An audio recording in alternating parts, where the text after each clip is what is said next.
Of you and my dear students too. जैसा कि आपको पता है कि मैं कई दिनों से आपको ट्रांसलेशन बता रही हूँ। तो ट्रांसलेशन में हमने आपको प्रेजेंट इंडेफिनिट टेंस बताया। तो प्रेजेंट इंडेफिनिट टेंस सिंपल रूप उसका जो होता है उसके 6 रूल्स बताया। फिर हमने आपको बताया डू और डू डस का यूज़ बताया इसी ट्रांसलेशन के अकॉर्डिंग। और दूसरा हमने बताया पढ़ता पढ़ती जिसमें हैव टू हैज़ टू का यूज़ बताया। अब इसी प्रेजेंट इंडेफिनिट टेंस में कुछ सेंटेंसेस ऐसे आते हैं जैसे वाता है, वाती है, आते हैं, इनका यूज़ हम बताएंगे। तो उनका यूज जैसे सेंटेंस के हिंदी वाक्य के अंत में क्या लिखा होता है, वाता है, ठीक है, वाता है, वाते हैं, आते भी लिखा होता है, आते हैं यानी कि कराते हैं, ऐसा पुकारते हैं, इस तरह से आता है। यदि ये सेंटेंसेस होते हैं आपके किसमें, सेंटेंस में, तो उनका हम सेंटेंसेस में उनका ट्रांसलेशन कैसे सीखेंगे। पर ये बताने से पहले हम आपसे कई बार कहते हैं और कहते ही आ रहे हैं कि जो भी न्यू व्यूअर्स हैं वो जिन्होंने अभी तक सब्सक्राइब नहीं किया है वो मेरे चैनल को सब्सक्राइब कर लीजिए। बहुत ही इम्पोर्टेंट टॉपिक चल रहा है जो आपके जीवन के लिए बहुत ही उपयोगी है और आपके एग्ज़ाम के लिए, आपके आगे बढ़ने के लिए। तो सब्सक्राइब करके आप बेल आइकन को हिट कर दीजिए ताकि हमारा न्यू नोटिफिकेशन आपको मिलता रहे और हमारे चैनल से बने रहिए और आपका हम हमेशा स्वागत करते रहें। तो चलते हैं हम इसका अब बताने। वाता है, वाती है, आते हैं। यदि ऐसा सेंटेंस आता है तो इनका सेंटेंस में यूज क्या किया जाता है, इनके यूज के लिए होता है गेट और मेक का यूज किया जाता है। अब हमको जानना ये है कि ये गेट और मेक क्या चीज़ है, गेट और मेक क्या चीज़ है। तो इसका हम अभी ट्रांसलेशन के माध्यम से या तो इसका डेफिनेशन बता देते हैं कि ये किस वर्ब के अंतर्गत आती है, इसका डेफिनेशन समझा देते हैं तो आपको अच्छी तरह से समझ में आ जाएगा। इसका डेफिनेशन है इस स्टूडेंट्स, आप समझेंगे इसका डेफिनेशन, इसको हम एक डेफिनेशन के माध्यम से आपको समझाते हैं तो ध्यान देंगे आप। डेफिनेशन में चलते हैं हम। इसको कहा जाता है कॉजेटिव। ये गेट और मेक क्या कहलाता है, कॉजेटिव वर्ब। कॉजेटिव वर्ब कितनी होती हैं आपकी, 5 होती हैं, get, make, have, let and help. लेकिन ये क्या कार्य करती हैं वो चीज़ आप समझेंगे। तो देखेंगे causative verb are used when the subject doesn't perform the action, किसी वर्ब का himself but get it done by a third person. आपको क्या ध्यान देना है कि जब पॉजिटिव वर्ब वह होती है जब किसी सब्जेक्ट में वर्ब स्वयं परफॉर्म ना करके किसी थर्ड पर्सन से करवाती है, किसी थर्ड पर्सन से कार्य करवाती है, वह स्वयं कार्य ना करती है। जैसे कि मेरे शिक्षक मुझसे पढ़वाते हैं, मैं उससे गाना गवाती हूँ, इस तरह। यानी कि मैं स्वयं, ये सब्जेक्ट जो है वो सब्जेक्ट स्वयं कार्य ना करके किसी थर्ड पर्सन से करवाता हो, वो कार्य किसी थर्ड पर्सन से करवाता हो, ऐसे वर्ब्स जो होती हैं वह कॉजेटिव वर्ब कहलाती हैं। क्या कहलाती हैं वो, कॉजेटिव वर्ब कहलाती है। और ये कॉजेटिव वर्ब कितनी होती हैं, 5 हैं हमारी। 5 हैं कौन कौन सी, get, make, have, let and help. But यहाँ हम किस किस का यूज पढ़ रहे हैं, हमारा सेंस आ रहा है वाता, वाती, आते। इनके लिए यूज किया जाता है गेट, इनके लिए जो यूज किया जाएगा वो आपका है गेट और मेक। तो हम कंसल्टेशन करेंगे इस सेशन में, इस लेक्चर में किसका, गेट और मेक का। क्यों करेंगे, क्योंकि इसका सेंस हमने दिया है प्रेजेंट टेंस का ट्रांसलेशन बताने के लिए कि ऐसे सेंटेंसेस जिनके हिंदी वाक्य के अंत में आता, आती, वाता, वाती आए, इनका ट्रांसलेशन सीखना। इनके ट्रांसलेशन को सीखने के लिए हम जो गेट और मेक का यूज कर रहे हैं तो इनका डेफिनेशन बताना बहुत ही आवश्यक था। पॉज करके आप इसका डेफिनेशन लिख लेंगे और इसमें 5 वर्ब्स जो आती हैं इनको लिख लेंगे। अब एक एग्जाम्पल देखेंगे कि वह सब्जेक्ट जो होता है किसी थर्ड पर्सन से कैसे कार्य करवाता है। तो ध्यान देंगे, एक सेंटेंस आपको दिख रहा है हमारे बोर्ड पर, my teacher makes the boys run in the field. My teacher हो गया यहाँ पे सब्जेक्ट, यहाँ पे क्या हो रहा है, मिक्स कार्य को करवाया जा रहा है। My teachers mix the boys run in the field, मेरे शिक्षक बच्चों से मैदान में दौड़वाते हैं या दौड़ाते हैं, बच्चों को मैदान में दौड़ाते हैं। ठीक, अब यहाँ ध्यान देना होगा आपको कि यहाँ पे सब्जेक्ट आया और सब्जेक्ट के अकॉर्डिंग ही, यदि सब्जेक्ट हमारा सिंगुलर फॉर्म में है तो हम क्रिया में मेक में मैक्स लगाएंगे। ठीक, यदि हमारा प्लूरल फॉर्म में है तो हम मेक का यूज करेंगे। तो the teacher makes the boys, यहाँ पे जो हमारा अब आ रहा है तो वो क्या है, ये थर्ड पर्सन आ रहा है, ये हो गया हमारा थर्ड पर्सन। तो थर्ड पर्सन में यहाँ हमारा लिविंग और नॉन लिविंग दोनों हो सकते हैं, बट लिविंग के लिए हम, यदि लिविंग थिंग है हमारी, लिविंग के लिए हम किसका यूज करेंगे, मेक का यूज करेंगे। नॉन लिविंग के लिए किसका यूज किया जाएगा, नॉन लिविंग के लिए हम करेंगे गेट का यूज। ठीक, अब ये ध्यान दे लेंगे, ये जो आ रहा है मेक का यूज सजीव और गेट का यूज निर्जीव के लिए। ठीक, ये समझ में आ गया आपको। तो पहले इसका क्या हो रहा है, सबसे पहले सब्जेक्ट का यूज किया गया, सब्जेक्ट के अकॉर्डिंग यहाँ पे जो हमारा थर्ड पर्सन जिससे कार्य करवाया जा रहा है वो किस में है, लिविंग में है, वो लिविंग में है, इसलिए यहाँ पे मेक का यूज किया गया है और उससे कार्य करवाया जा रहा है। और एक चीज़ ध्यान देंगे, यदि सेंटेंस में हमने मेक का यूज किया है, सेंटेंस में मेक का यूज किया है तो वहाँ पे हमारा मेन वर्ब जो होगा वो किस में होगा, फर्स्ट फॉर्म में होगा।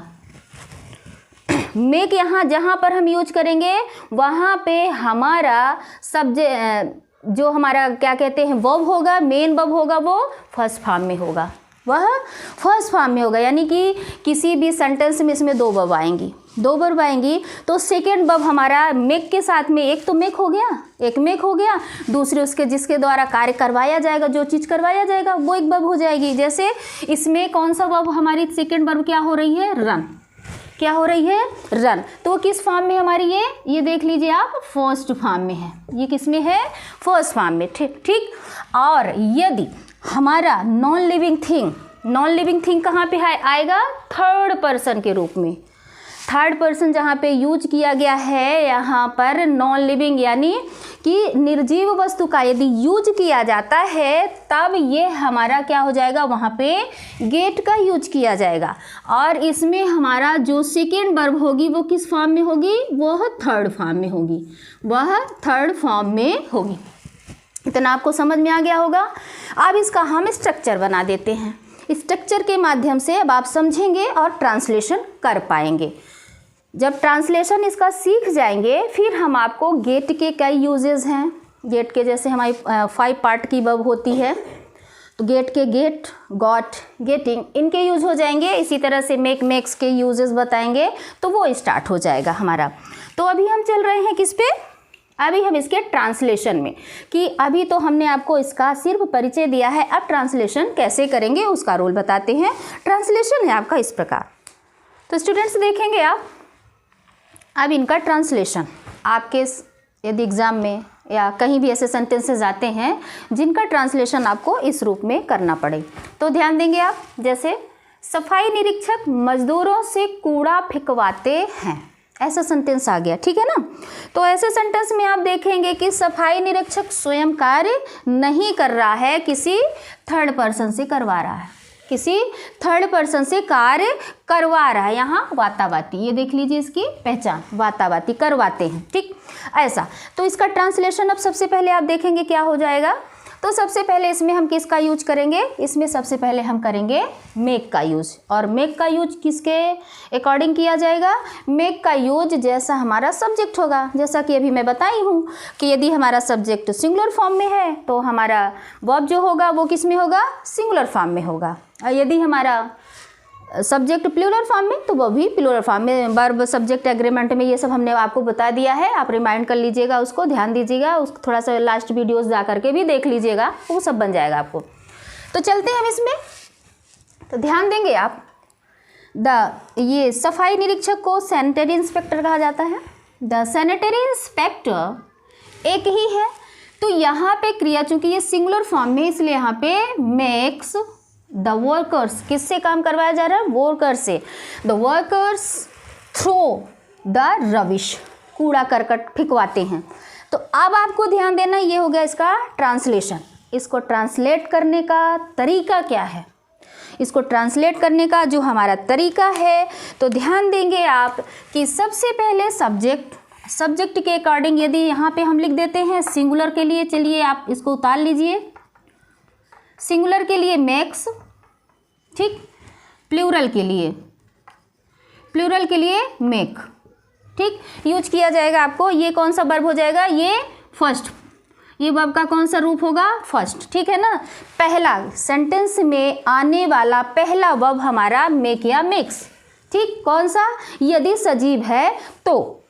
नेक्स्ट इसके साथ में अभी भी मैं बताई हूँ क्या यूज हो रहा है, सेकेंड वर्ब क्या होगी, फर्स्ट फॉर्म में, सेकेंड वर्ब फर्स्ट फॉर्म में। इसके साथ भी वही सेकेंड वर्ब फर्स्ट फॉर्म, ठीक, ये समझ में आ गया। तो सब्जेक्ट फिर मेक्स का यूज करेंगे, फिर हम देखेंगे कि यहाँ पे जो ऑब्जेक्ट के रूप में आ रहा है इसके जस्ट बाद वह कौन सा ऑब्जेक्ट होगा, वहाँ पे ऑब्जेक्ट का कार्य कौन करेगा, वहाँ पे ऑब्जेक्ट का कार्य वह करेगा जिससे कार्य करवाया जाएगा, जिससे कार्य करवाया जाता है वह ऑब्जेक्ट का कार्य करता है। फिर मेन वर्ब आया हमारा, यहाँ पे मेन वर्ब आएगा किस रूप में, वही फर्स्ट फॉर्म में, एंड अदर वर्ड्स। तो ये चीज़ हमारे हो गए अदर, ठीक। एक सेंटेंस और हम आपको दे देते हैं, समझ में आ जाएगा आपको। मेरी माँ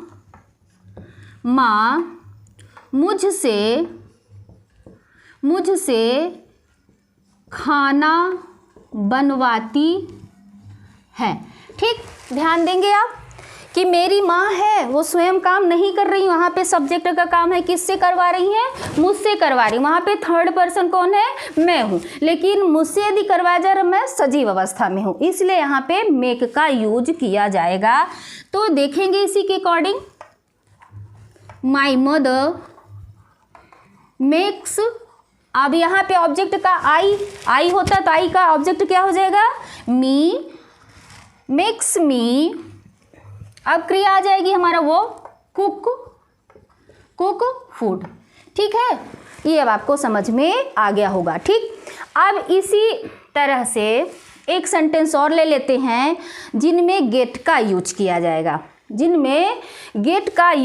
जाएगा, वो सेंटेंस इस प्रकार से आपको समझ में वो भी आ जाएगा कि उस सेंटेंस में उसका स्ट्रक्चर थोड़ा सा चेंज हो जाएगा। तो अब हम गेट के लिए चलते हैं, तो गेट के लिए देखेंगे यहाँ पे थोड़ा सा परिवर्तन होगा, इसको हम रिमूव करते हैं।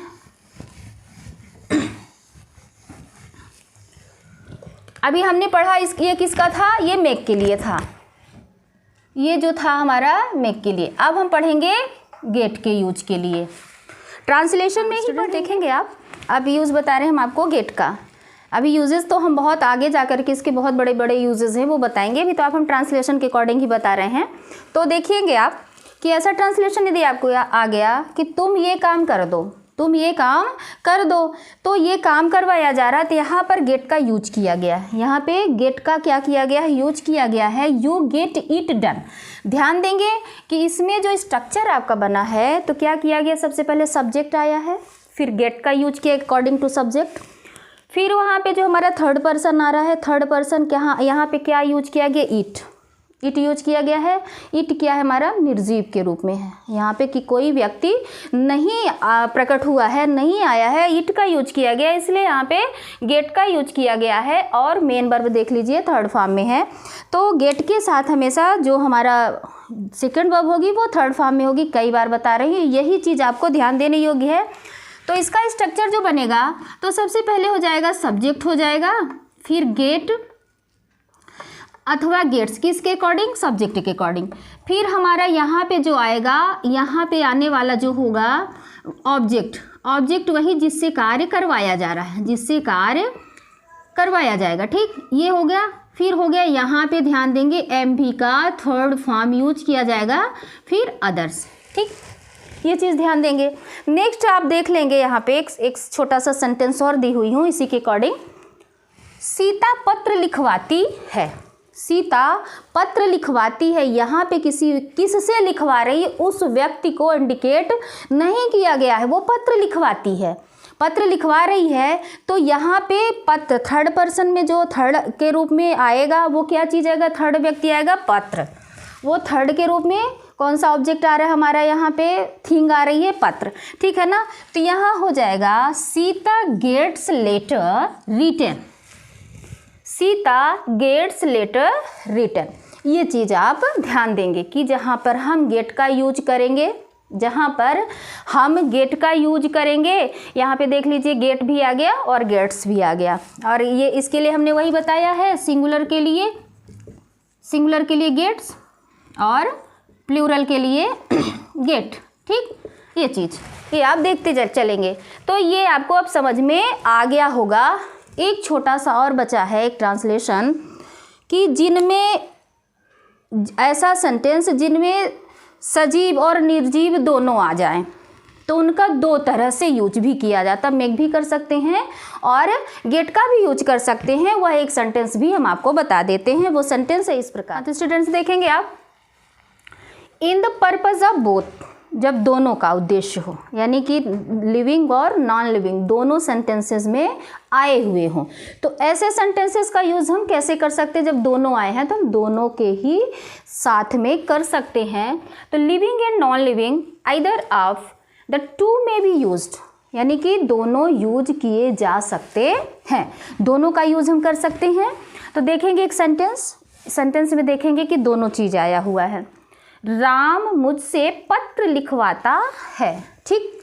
यहाँ पे आप देखेंगे मुझसे भी हो गया लिविंग, पत्र हो गया नॉन लिविंग, इसको हम कर दें लिविंग, इसको कर दें नॉन लिविंग, ठीक। तो अब ऐसी स्थिति ऐसे चीज़ जब यदि आ गए हैं तो इनमें हम क्या यूज करेंगे वो चीज़ देखना है। तो इनके साथ में हम दो तरह से यूज कर सकते हैं। तो यदि हम मेक का यूज करेंगे तो हमारा सेंटेंस जाएगा, हमारा स्ट्रक्चर जो यूज किया जाएगा मेक के अकॉर्डिंग किया जाएगा। मेक में आप जानते हैं कि सबसे पहले सब्जेक्ट का यूज किया जाता है, फिर सब्जेक्ट के अकॉर्डिंग मेक या मेक्स लगाया जाता है, फिर यहाँ लिविंग के रूप में जिससे कार्य करवाया जाता है उनका यूज उस ऑब्जेक्ट का यूज किया जाता है। फिर कौन सा हमारा वर्ब यूज किया गया, क्या कार्य करवाया जा रहा है, लिखवाने का, पढ़वाने का, नचाने का, गवाने का, कुछ भी जो भी करवाया जा रहा है वो चीज़ का हम लिखेंगे यहाँ पे, ठीक। वो किस रूप में, फर्स्ट फॉर्म के रूप में। और फिर क्या करवाया जा रहा है वो लास्ट में आ रहा है, वो अदर के रूप में आ जाएगा, ठीक। तो अब आप देखेंगे कि यहाँ पे Ram makes me write letter, ध्यान देंगे राम सिंगुलर फॉर्म है, साथ में यूज किया गया मेक्स सब्जेक्ट वर्ब एग्रीमेंट के अकॉर्डिंग।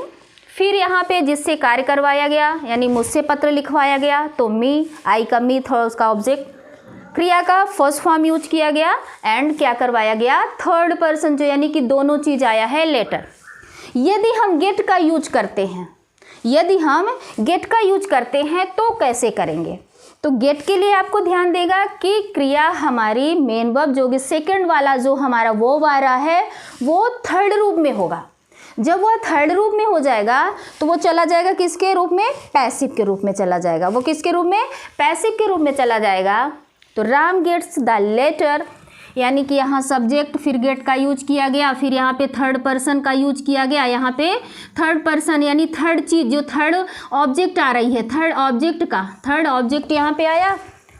अब मेन वर्ब आया हमारा, देखेंगे कि ये थर्ड फॉर्म में है और किसके द्वारा, मेरे द्वारा कार्य करवाया जा रहा है यहाँ पे, इसलिए बाय मी का यूज किया गया है। अब आपको ऐसे ट्रांसलेशन कहीं भी आएंगे आसानी से, सरलतम से, बहुत ही इजीली वे में बन जाएंगे। अब आगे की वीडियो में, आगे के सेशन में मैं बताऊंगी गेट और मेक के यूजेस। अभी तो आपने ट्रांसलेशन सीखा है, अब इनके यूजेस बताए जाएंगे, इसलिए आप हमारे वीडियो से बने रहिए, लगातार देखते रहिए ताकि आपका नॉलेज ऊपर से ऊपर बढ़ता जाए। ये वीडियो देखने के लिए आपको बहुत बहुत धन्यवाद। Thank you so much.